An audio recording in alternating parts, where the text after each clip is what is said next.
다윗의 자손 요셉과 마리아가 나사렛에서 살고 있었습니다. 그런데 가이사 아구스도가 호적 명령을 내리죠.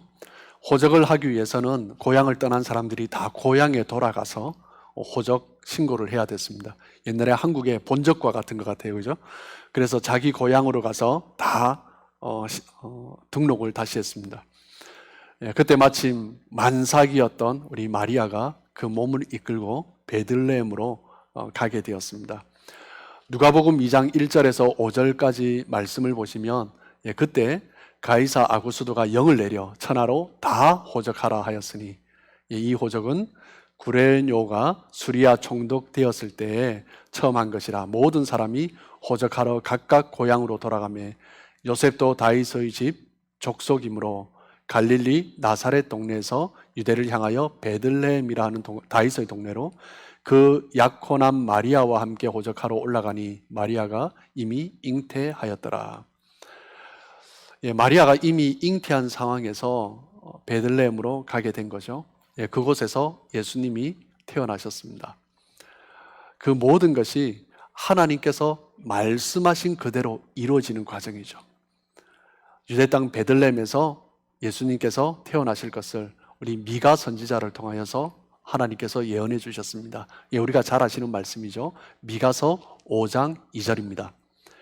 베들레헴 에브라다야, 너는 유다 족속 중에 작을지라도 이스라엘을 다스릴 자가 내게서 내게로 나올 것이라. 그의 근본은 상고의 영원에 있느니라. 메시아께서 유대 베들레헴 땅에 태어나신다라는 것을 미가 선지자를 통해서 예언해 주셨습니다. 그런데 만약 가이사 아구스도가 호적 명령을 내리지 않았더라면 요셉과 마리아는 나사렛에서 거했을 것이고 아기를 나사렛에서 출생했겠죠. 그런데 하나님은 가이사 아구스도를 사용하여 주셔서 가이사가 유대 땅을 다스리는 줄 알았는데 그 가이사까지 하나님께서 다스리고 계신 거죠. 그 가이사를 사용하셔서 하나님의 그 말씀을 이루게 하셨다라는 것입니다. 하나님의 말씀은 하나님의 말씀이기 때문에 하나님께서 반드시 이루십니다. 하나님은 전지전능하시고 절대 주권을 가지신 분이시기 때문에 예수님께서 나사렛에서 베들레헴으로 가셔서 나셨다라는 것은요, 하나님께서 이 모든 것을 다스리고 계신다라는 거예요. 예수님 또한 이 모든 것을 다스리는 분이다라는 것입니다. 하나님께서 약속하신 것은 반드시 됩니다. 그 누가 방해해도 하나님은 반드시 이루십니다. 요셉과 마리아가 잘 알지 못해서 나사렛에서 살다가 나사렛에서 출생하려고 했다 할지라도 하나님께서는 그 사회 시스템까지 바꾸셔서 반드시 그 약속을 이루게 하시는 분이시다라는 거죠. 하물며 우리 인생 가운데 우리의 삶이 어떠하겠습니까? 어떨 때 그런 경우가 간혹 있어요. 참 어렵다, 힘들다, 왜 이렇게 안 되지? 그렇게 생각할 때가 있습니다. 하나님은 가이사 아구스도를 통하여서 그 일을 이루신 것처럼 하나님은 반드시 우리를 향한 그 약속을 이루시는 분이시다라는 거죠. 한 성도님의 간증을 들었습니다. 참 어렵고 힘든 상황 가운데 있어요. 그러면서 본인이 기도하다가 이렇게 툭 말을 던졌대요. 하나님, 이거는 하나님께서 하시는 것이 아니죠. 사탄이 지금 나를 어렵게 하고 있는 거죠. 하나님 참 많이 힘들어요. 이렇게 그냥 툭 던졌대요. 그때 하나님께서 마음속에 주신 답이 무엇이냐면 마태복음 10장의 말씀을 주셨습니다. 그 말씀이 마태복음 10장 29절에서 31절입니다.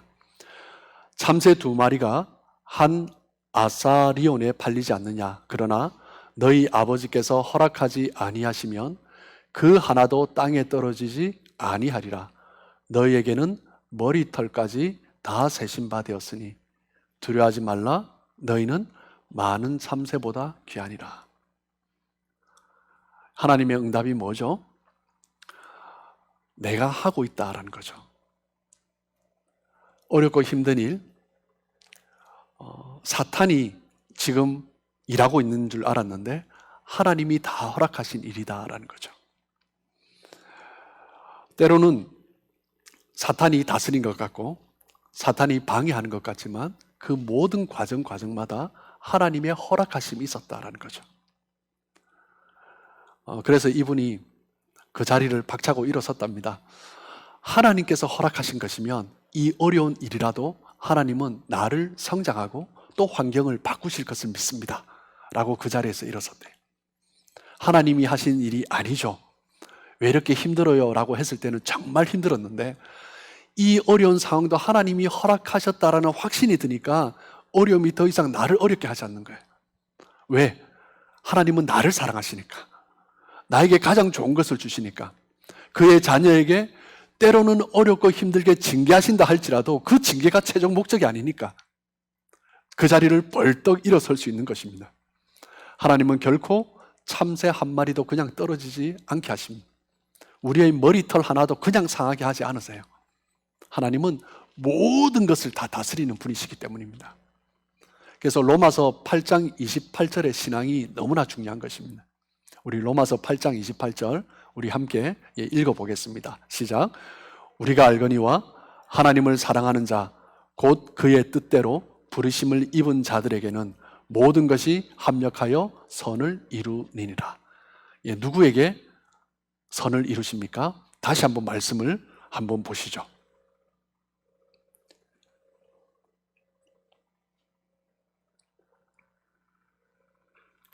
누구에게 선을 이루세요? 하나님을 사랑하는 자. 그리고요, 그 뜻대로 부르심을 입은 자. 하나님은 모든 것을 합력하여 선을 이루세요. 조건이 있어요. 하나님을 사랑하는 자. 하나님이 우리를 사랑하죠. 그런데 우리가 하나님을 사랑해야 돼요. 하나님보다 다른 것을 더 사랑하면 하나님 그냥 내버려 두세요. 그 합력해서 선을 이루는 터닝 포인트가 무엇이냐면 하나님이 나를 사랑하시죠. 주님, 저도 하나님 사랑합니다. 그 자리에 서는 것입니다. 그리고 그 뜻대로 부르심을 입은 사람.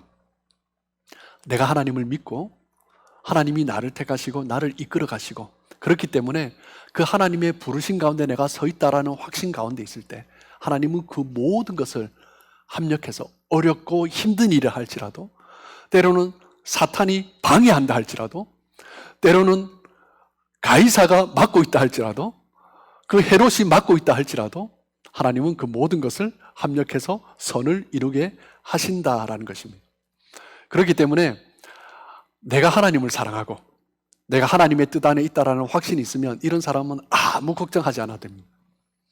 지금 어렵고 힘든 일이 있어도 아무 걱정 안 하셔도 됩니다. 왜요? 모든 일 가운데 하나님께서 합력해서 선을 이루실 것이기 때문입니다. 그 하나님이 우리를 다스리시고 그 예수님께서 이 땅에 오셔서 우리에게 가장 선한 것을 주시고 우리의 삶을 다스리기 위해서 이 땅에 오신 거죠. 그 2000년 전에 이 땅에 오신 우리를 다스리고 가장 좋은 것을 주시는 주님을 믿으시죠? 네, 아멘. 어려운 일이 생기면 처음에 걱정합니다. 염려합니다. 돌이켜보면 하나님께서 다 허락하셨다는 것을 알 수 있지만 그 어려움을 통해서 합력해서 하나님께서 선을 이루신다는 것을 알 수 있지만 그런데 많은 사람들이 어려움이 있을 때 걱정하고 염려합니다. 많은 사람들이 왜 염려합니까? 환경 때문에 염려하죠. 가이사가 너무 커 보입니다. 주변에 있는 문제가 너무 커 보입니다. 환경이 너무 커 보이면 내가 감당할 수 없다라는 마음이 들기 시작하면 마음에 부정적인 마음이 생기기 시작합니다. 부정적인 마음이 생기면 믿음에 영향을 미쳐요. 하나님께서 하실 것이다라는 그런 생각을 점점 하지 않게 되는 거죠. 그래서 환경이 너무 커 보인다, 문제가 너무 커 보인다, 이 말은 이미 나의 믿음이 흔들리고 있다는 거예요. 두 번째, 우리 안에 있는 욕심이나 죄의 문제를 처리하지 않으면요, 믿음이 흔들립니다. 사람에게 있는 욕심, 죄는요, 하나님의 은혜를 차단하는 먹구름과 같은 것입니다. 하나님은 여전히 우리에게 빛을 비추고 계신데 그 욕심 때문에, 그 죄 때문에 그 은혜를 막고 있는 거죠. 그래서 우리는 그 부분을 해결해야 되는 것입니다. 우리의 믿음이 식어지면, 욕심 때문에, 우리 믿음이 흔들리면 죄 때문에 하나님의 은혜를 바라보지 못하는 거죠. 어둠만 보입니다. 빛이 없어 보이는 거죠. 그리고 세 번째, 언제 우리가 흔들려요? 사람의 말에 귀 기울일 때 우리는 흔들립니다. 사람들의 특징은요, 본성이 죄인이에요. 그러다 보니 말을 많이 하면 많이 할수록 실수를 하게 됩니다. 다른 사람 말할 것 없이 저를 돌아봐도 그렇습니다. 오늘 대화를 하다가 좀 말을 많이 했다 이러면 실수거리가 많아요. 그러니까 다른 사람의 말에 귀를 기울이면 그 사람의 실수를 계속 듣게 되는 거죠. 사람의 말에 귀 기울이면 우리는 흔들리고 두려움이 생깁니다. 부정적인 그 영향이 나에게 미쳐지는 거죠. 부정적인 영향이 미치면 환경과 죄와 욕심과 사람들의 말 때문에 부정적인 영향이 오면 결국 나의 믿음이 흔들리는 것입니다.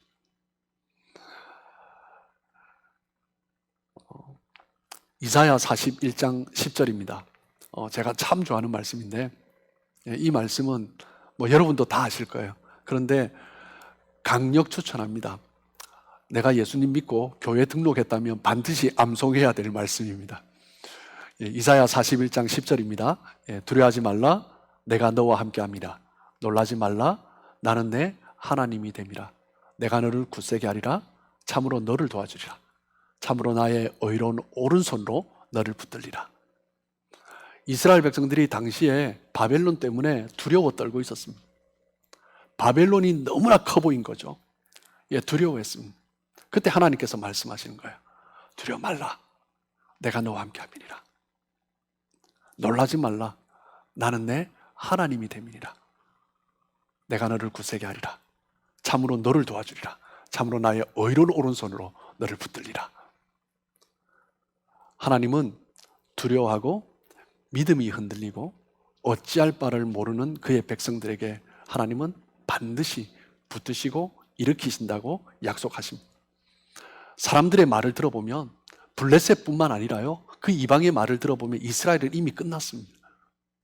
회복할 기미가 전혀 보이지 않습니다. 성도 파괴되었고 도심지가 쑥대밭이 되었습니다. 많은 사람들이 포로로 끌려가고요, 나라를 다 잃어버린 거죠. 그리고 그 땅에, 예루살렘에, 유대인들이 살던 땅에 이방 사람들이 몰려와서 살고 있어요. 더 이상 회복의 기미가 없는 거죠. 환경을 보아도, 우리를 다스리는 그 바벨론 세력을 보아도, 사람들의 말을 들어도 회복의 기미가 없습니다. 그런데 회복의 기미가 단 하나 있습니다. 무엇이에요? 하나님의 말씀입니다. 말씀 외에는 회복의 기미가 없어요. 말씀 외에는 빛이 없어요. 그래서 예수님께서 이 땅에 말씀으로 오셨고, 말씀으로 빛을 비춰주시고, 말씀으로 지금도 이야기하시고요. 그래서 우리 가운데 성탄을 맞이해서 우리가 기억해야 될 것은 무엇이에요? 하나님의 말씀입니다. 말씀이 나를 다스리는 거예요. 환경을 보면 여러분 정말 소망 없어요. 요즘 얼마나 그래요? 이런 세상이 2년이나 갈 줄 어떻게 알았습니까? 이제 끝나갔다 싶었더니 또 오미크론이 와서, 또 오미크론 별거 아니야, 처음에 사람들 얘기하더니 또 시간이 점점 지나니까 별거 같아, 또 그렇게 이야기를 하고요. 주변 환경을 돌아보면 정말 소망 없습니다. 사람들이 이 부정적인 영향을 받다 보니 사람들 관계 속에서도 부정적인 이야기를 계속합니다. 어렵고 힘든 이야기, 안 되는 이야기 계속해요. 예수 믿는 사람은요, 이럴 때 어떻게 해야 됩니까? 말씀을 봐야죠. 말씀을 붙들어야죠. 말씀 가지고 확신해야죠. 하나님은 그 두려움 가운데 있는 백성에게, 염려 가운데 있는 백성에게, 부정적인 생각이 가득 사로잡혀 있는 백성에게 말씀하시는 거예요. 두려워하지 말라, 내가 너와 함께함이니라. 놀라지 말라, 나는 내 하나님이 됨이니라. 내가 너를 굳세게 하리라. 참으로 너를 도와주리라. 참으로 나의 의로운 오른손으로 너를 붙들리라. 하나님의 말씀으로 우리를 붙드시고 역사하십니다. 하나님의 말씀이 우리 가운데 작동하기 시작하면요, 심령과 영혼과 골수를 쪼개잖아요. 그 말씀이 뭐예요? 우리 안에 있는 올무죠. 올무를 다 쪼개버리는 거죠. 우리를 구속하고 있는 거죠. 다 쪼개버리는 것입니다. 무엇을 쪼개요? 우리 안에 있는 염려, 생각, 그것을 다 쪼개버리는 것입니다. 하나님은 말씀하시고 그 말씀은 약속은 반드시 이루어진다라는 확신을 가질 때 우리의 믿음은 견고해지는 거죠. 그럴 때 오히려 어려움이 생기면요, 더 믿음이 성장합니다. 저도 신앙생활을 하면서 어느 순간 한 번씩 지날 때 내가 믿음이 성장했구나 스스로 느껴질 때가 있어요. 여러분도 다들 그러시겠죠? 그때가 언제예요? 어려움이 지난 다음에요. 어려움이 왔을 때가 아니라 어려움을 이길 때예요. 어려움이 왔을 때 내가 반응하는 게 달라요. 내가 믿음이 성장했네? 예전에는 이렇게 하지 않았는데? 예전에는 부정적인 생각이 들고 염려하고 힘들었고 불평했는데 예전과 비슷한 환경인데 부정적인 생각이 염려, 불평이 아니라 하나님께서 또 무슨 일을 하시려나? 하나님이 또 새 일 하시겠네? 그런 마음이 생기는 거죠. 무엇 때문에요? 하나님을 경험하잖아요. 하나님의 약속이 살아있다는 것을 우리가 경험하잖아요. 그러면서 우리가 그것을 이겨나가는 것입니다. 오늘 본문에 보면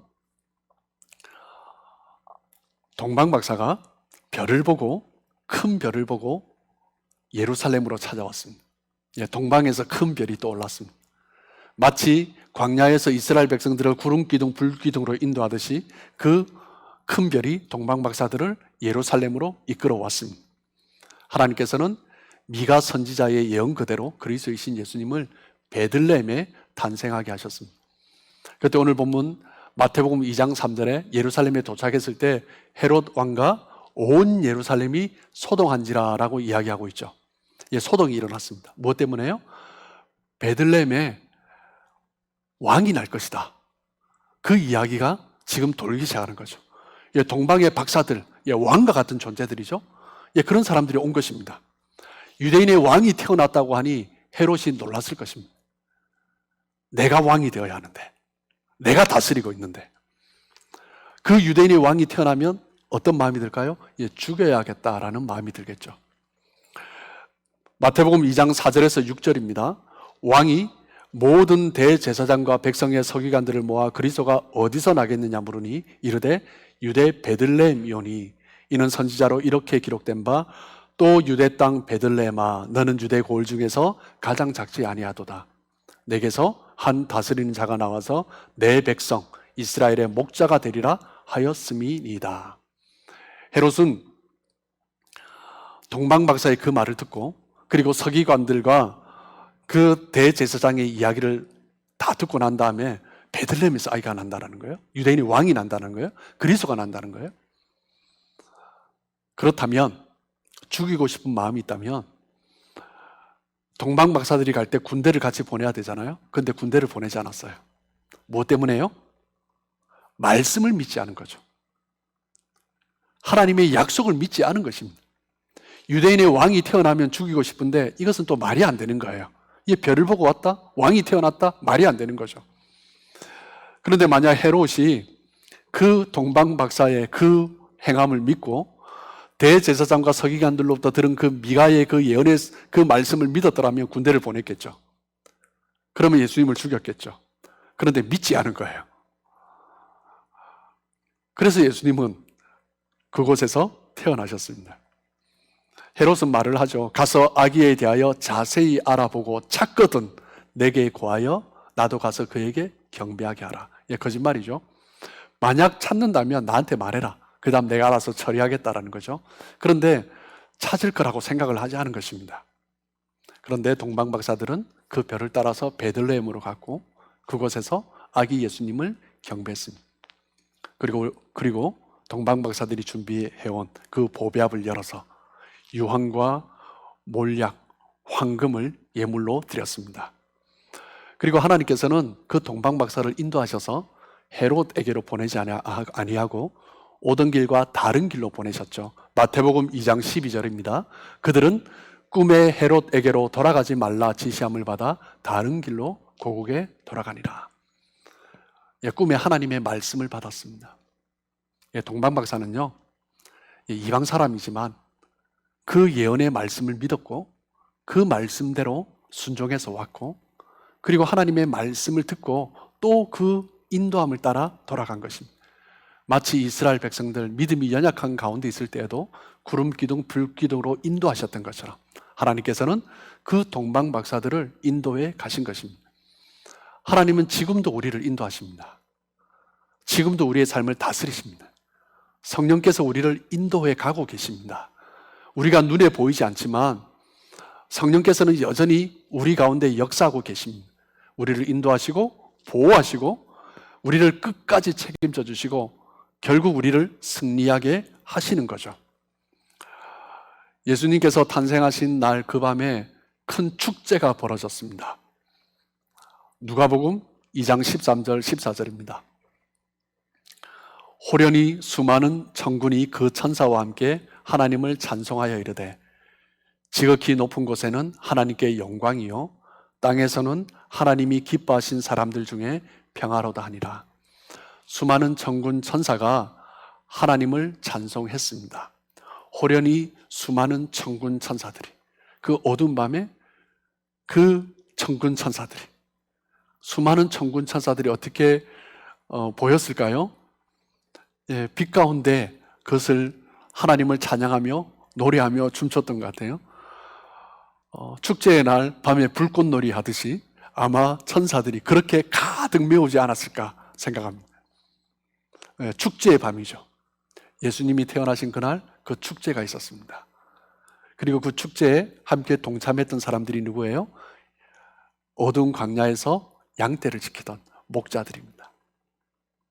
너무나 미약한 자들이죠. 이스라엘의 수많은 사람들이 메시아를 기다렸습니다.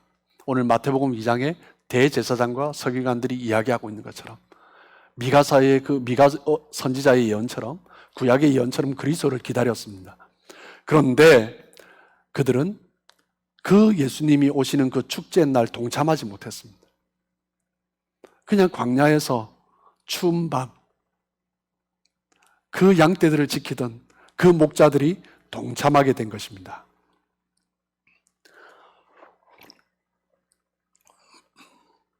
모두가 잠든 밤이었습니다.